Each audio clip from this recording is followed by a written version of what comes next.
workouts Yes, for I us? am. Yes, I am. All right, you guys do the team workouts. I'll send it over to Jeanette, Dominique the Diva, and Steve right now. Yeah, listen, all I'm going to say is, you know, the food smells good. We haven't tasted it yet because it's suddenly crowded in here. Yeah. Steve has made an appearance. I walked out for like 10 minutes. I came back in, and that aroma, it was like a warm food hug. It just embraced me as soon as I walked back in. So I'm glad she's got amazing. 2 plates of mac and cheese in the oven.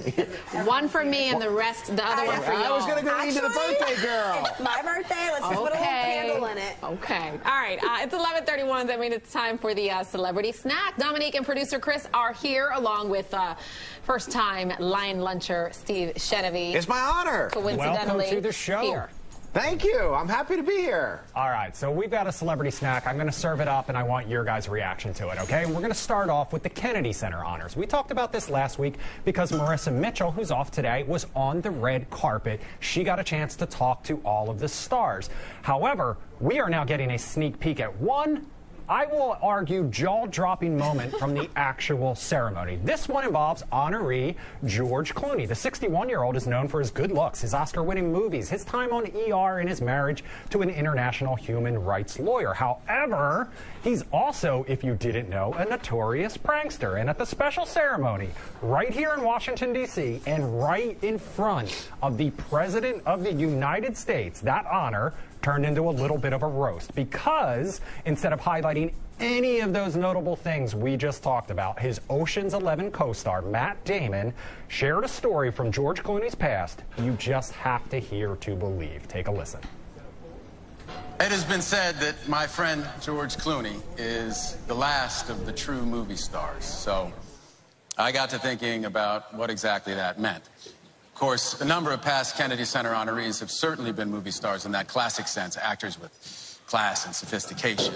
Cary Grant, Henry Fonda, Paul Newman, Gregory Peck. And then I think of George, a man who once defecated in Richard Kind's kitty litter box as a joke.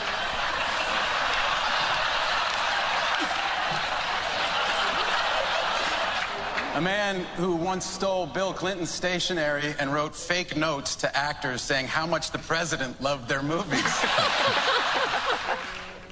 That is the look of a guilty man right there. And for the record, George Clooney has admitted to that prank before in several interviews. Here's a fun fact that I did not know before this.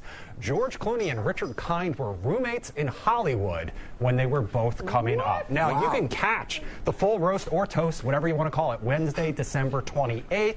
You can catch Marissa's red carpet interviews with George Clooney and all the other stars on our Fox 5 YouTube page. But I have a couple questions for you here, guys. One, roasting someone and telling a story like that on a night like that. Curious your take on that. And then two, have you guys ever pulled any epic pranks? I'm not really a prankster. I am a jokester, but I mean, he's defecating and things? Absolutely not. But I would love a roast. Like for one of my birthday ideas, I thought about having a roast for dinner where everyone could just come and tell funny jokes, but please don't prank me. Like, please don't do that. What about you? I feel like you and Tucker would probably prank each other like that. I don't just like it. I absolutely love it. This is like a best man speech at the wedding. And this is your chance in that audience, if you are that close with that person, for the gloves to come up. I'll tell you, by the way, one of my greatest regrets, this goes back way more than probably 20 years. At the time, a friend of a friend's friend was George Clooney's assistant.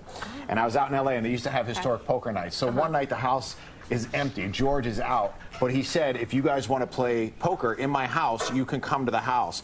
So they actually invited us to go. And then my other friend was just like, no, we're going out somewhere else instead. And I never got to go to Clooney's house. But he wouldn't have been there. But we could have had the story of playing poker in George Clooney's house in L.A. back in the day. Opportunity. Total missed opportunity and a huge regret on my part.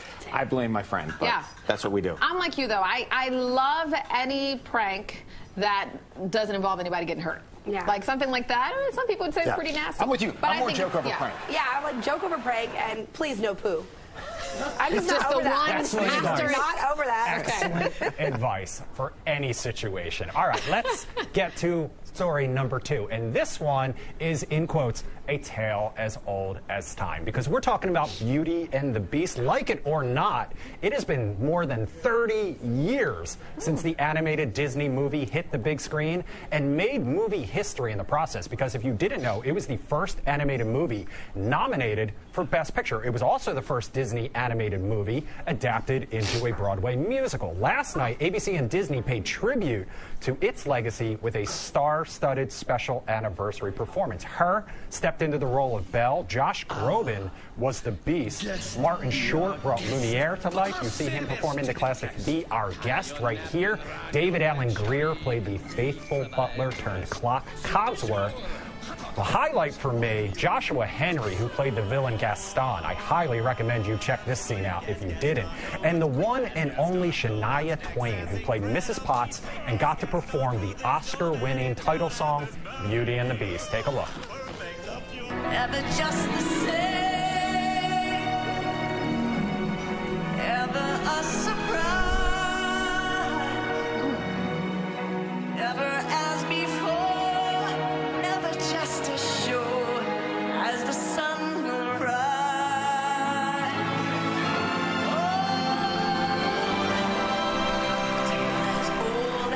So fun little fact, that's actually original composer Alan Menken on the piano with Shania. But this is where I want to bring Steve into the conversation, because one of my favorite parts about watching this, Steve, was actually watching you and your wife live tweet along with it while I was watching it, which I was fascinated by. And I know you liked one scene in particular. Well, first of all, I do appreciate you always coming to me for the knowledge when it comes to Broadway musicals, because you know that that's my forte. It's not. This is the only time it will ever happen.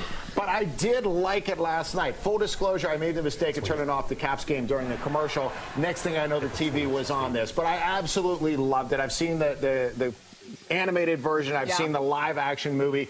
I love her, and I love her not just as a performer and singer, but she is a killer guitar player. So I was waiting the whole time. I mean, this is like when people realized that Prince could actually play guitar, right? Didn't just have good music. Same thing with her. I think this opens her up to even more people than already are on board. And I was waiting the entire time for her to get a chance to just shred, even if just for a few seconds. And then she did.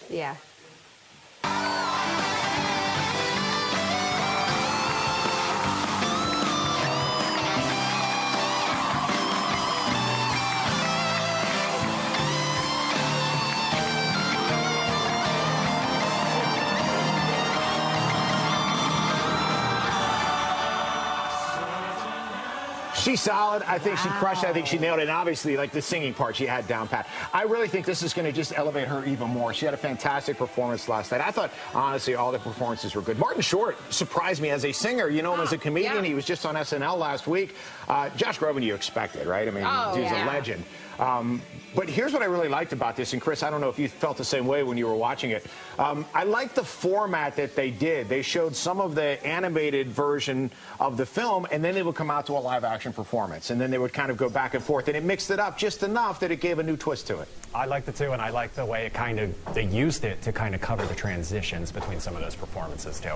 Would have been an awesome ticket to be in the audience for that live performance. Can they do it again? I know, right? Can y'all do? I missed it. Can y'all do it again? That lineup they had last night, if that ever went on Broadway, forget about it. They would crush it. She's like truly a musician, though. I mean, she was a child prodigy, plays the piano, the guitar. I didn't know she was that good. And she's only like 22 or she's won an Oscar already, I believe. Don't bring up that part. That's what really hurts. Like, I know, right? Like, what are you doing with your life?